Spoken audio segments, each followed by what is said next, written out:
Chosen Family by thwip Trickster88. Harry's phone rings at 2:30 in the morning and he wants to die. It's sophomore year, 2 weeks into first term, and Harry's already over the amount of work piled on his plate. He has never been fond of math, something that is unfortunately a core principle upon which both his major and minor are based. He's only been asleep for an hour and a half, and he does not appreciate the interruption. What? What? Harry snaps as he answers, squinting grumpily at the blue light of his cell phone. It's Peter, which is the only reason he answered. Hello? An unfamiliar voice asks over the line, and Harry's blood turns to ice. His mind is already racing past the worst case scenarios to even worse scenarios. Is this Harry? Speaking. Harry manages to choke out, sitting up dizzyingly fast. Who is this? Where's Peter? Oh, is that his name? Peter? There's a muted noise he can't make out from the other end of the line, but the other person makes an affirmative noise. Sorry. Is Peter your friend? He's totally wasted, man. He's a mess. He asked us to call Harry, and we told Siri to call you. He can't even unlock his phone. Can you, come get him? Or I guess we could put him in an Uber, maybe. I'll come, Harry says quickly, tripping over himself to get out of bed. The penthouse is not far from Empire's campus, a 10-minute walk at best, 5 if he takes a cab, which he will, with Peter inebriated. I'm not far. Is he sick?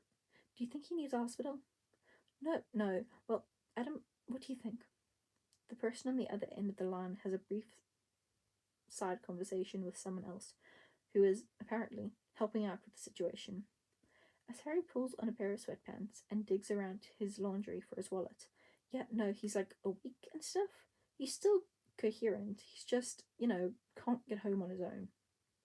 Right. I'll be there. And thank you for calling me. Harry must sound a little too relieved because the person on the other end of the line chuckles and says, Sure man, no problem. Before hanging up. As it turns out, they're right. Peter can't get home on his own. Hell, he can't even get up off the lawn. He's on his back in the grass with 2 frat dudes staring down at him. Harry sighs to himself and hands the cabbie a $50 bill, asking him to wait. Pete, what the hell?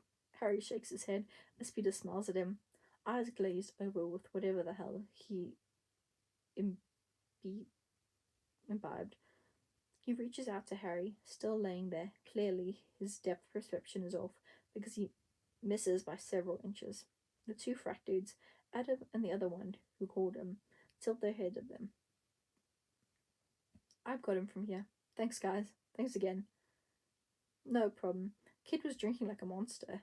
You need a hand getting him into the car? Harry shakes his head, and the 2 of them shrug before turning to go back into the house. He crouches down next to Peter's head, ruffling his hair to get Peter to look at him. Since when are you a party boy? Peter doesn't answer, closing his eyes and humming to himself, and Harry heaves another sigh. It's a normal thing, getting drunk at a party, but something twists in his stomach uncomfortably. Yeah, it's normal to get drunk at a party, but it's not normal for Peter. It just doesn't seem like something he would do. And yet, alright, Pete, up and at him. No, Peter waves him off, batting at the hand Harry tries to offer him. It's nearly 3 a.m., and Peter's refusing to get up off the lawn. Great. No, I want to look at the stars. I wanted you to look with me. Dude, come on. Harry tugs at his arm, but Peter doesn't budge, huffing to himself. Harry sits on the grass, leveling Peter with an unimpressed look. Alright, we're looking at the stars. Great. So many stars to see in New York City. Pete, wow. Light pollution isn't a problem at all. Peter's quiet for a long moment. So long, Harry almost wonders if he's fallen asleep with his eyes open. And just as he's about to interrupt this drunken, philosophical moment, Peter says, I was dead, Harry's chest constricts again with that awful, sinking, frozen feeling, and it takes a second for him to remember how his lungs work. He chances a glance at Peter's face. He doesn't seem upset, just neutral. And Harry's not sure if that's scarier. Yeah, I know. I was dead, Peter says slowly. as if the sentence doesn't taste right, and now I'm not. But sometimes I still feel like Peter sighs, and Harry is frozen, listening to the sadness in Peter's tone. Sadness too old for someone that young. But hasn't it always been this way for them? Sometimes I can feel it, Harry. Peter's voice is lowered to a whisper, and his eyes aren't glazed over now when they fix on Harry's. Sometimes I can feel myself going away, crumbling, like I'm made of pencil shavings. And then I'm not, but I was, I was. And sometimes I wonder if I ever came back at all, if this is real. This is real. Harry finds his voice hastily, and he takes Peter's hand in both of his. It's easier to pretend he's not shaking when he's holding Peter's hand firmly. You're real. You're here with me. And you're not going to crumble again. I won't let you. Yeah? Peter smiles at him, tears welling up in his eyes, leaking from the corners and rolling down the sides of his face towards the grass. You gonna stop me, Osborn? Somebody has to.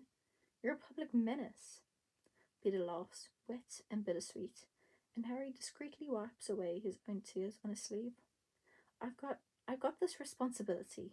I've got to help. I've got to help people. But what if I can't? I can't even help myself. Peter sniffs, squeezing Harry's hand so tight it almost hurts. I'm scared, Harry. Me too, Harry admits, because it's always been true. He has always been scared. But we keep going anyway, and that's part of being alive. Courage is not the absence of fear, Peter quotes, with a soft smile, but the ability to act in spite of it. MJ finally made you read Mark Twain, huh? Harry says knowingly, nudging Peter's shoulder, and he nods, finally moving to sit up. Well, he's right. And Peter, you're the bravest person I've ever known. Funny, Peter's eyes shine, and his side presses into Harry's as he leans on him, head tilted up toward the stars they can't see. I was just about to say the same thing. Harry meets Spider-Man on a Thursday. He's on his way back to the penthouse after a study session with Peter. It's nearing midterms, and the professors aren't going easy on them just because next week is Thanksgiving. It's bitterly cold in New York this time of year. He swears it gets colder every year, and Harry has his peacoat bundled tightly, hands jammed deep into his pockets. He turns off campus onto the street and is immediately hit with an awful smell. It stops him in his tracks, and he takes in the city workers, clearly in the middle of something sewage-related. He tries not to gag, considers walking through the mess of orange cones and men in vests, and then looks to the graffitied alleyway. He probably shouldn't go down there, even if it would take him around this mess, and probably get him home faster. But it's cold. Harry takes the alleyway. He almost makes it too. In the end, someone jumps out at him from behind a dumpster. They grab him and throw him against the rough brick wall of the adjacent building, and before he can so much as yell in surprise, there's a knife against his throat and a hard fist in his stomach, knocking the air out of him. Harry coughs, eyes watering, and blinks away the pain to focus on his assailant. Not a word, or you're dead. The voice is gruff, cold, and Harry just jerks his head in an affirmative nod. Not worth it. Let the guy take his wallet. Everything in there is easily replaced. There's a rush of wind and a shit hissed from the mouth of his attacker, and Harry can't even really process the blur of red and blue before the mugger's knife slips. He stumbles back in pain, hand flying to the jagged line of torn flesh on his collarbone. Harry looks up, back braced against the corner of the dumpster, as the scene in front of him morphs into something that makes a little more sense. It's Spider-Man, standing over the man who mugged him. The mugger who suddenly looks a lot less menacing. Spider-Man kicks the knife out of the guy's hand. His shoulders are tense, rigid with, well, if Harry didn't know any better, he'd say the hero looked angry. The guy's yelling profanities now, cursing at Spider-Man and the cops and Spider-Man's mother. He gets all of his limbs stuck to the pavement with Spider-Man's webbing for his troubles. Lost is the guy's mouth, turning the screaming into livid, muffled noises, and Spider-Man crouches down, low over him.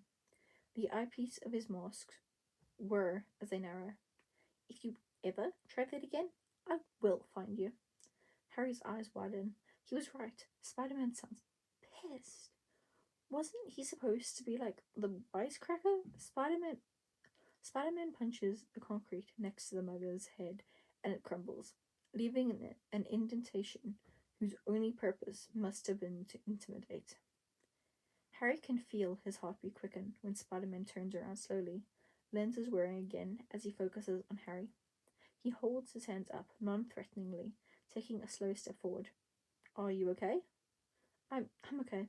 Thank you for, Harry tries to stand up straighter, and his knees buckle. Spider-Man is there before he can blink, catching his elbow, and Harry hisses involuntarily when it jostles his cut. He pulls his hand away. Distantly, he realizes he's shaking, and he sees that his palm is stained completely red. Oh no. His legs almost completely give out at that, but Spider-Man bears his weight and lowers him to the ground. The lenses are as wide as they can go now, and Harry idly notes just how expressive this guy in a mask really is. He closes his eyes with a wince, trying not to barf. He's never really been the best with blood, okay? Hey, please don't fall asleep, okay? Spider-Man's grip tightens, and he shakes Harry a little bit, the fear in his voice climbing. Hey, Harry! The realization hits him like a dose of cold water, chasing all other thoughts right out of his head. He would recognize his name coming from that voice anyway. Mask be damned. Harry opens his eyes, barely feeling the pain anymore. All the injuries, all the running late, the poorly concealed lying, the need to stay in New York above all else. The world shifts into place so suddenly and swiftly, he almost feels dizzy. Peter? Spider-Man freezes, and Harry doesn't know how he didn't see it before. Watching the news, every mannerism, every joke, hell, the tone of Spider-Man's voice. It's all Peter. Of course it's Peter. Helping old ladies across the street, rescuing cats from trees. Of course it's Peter.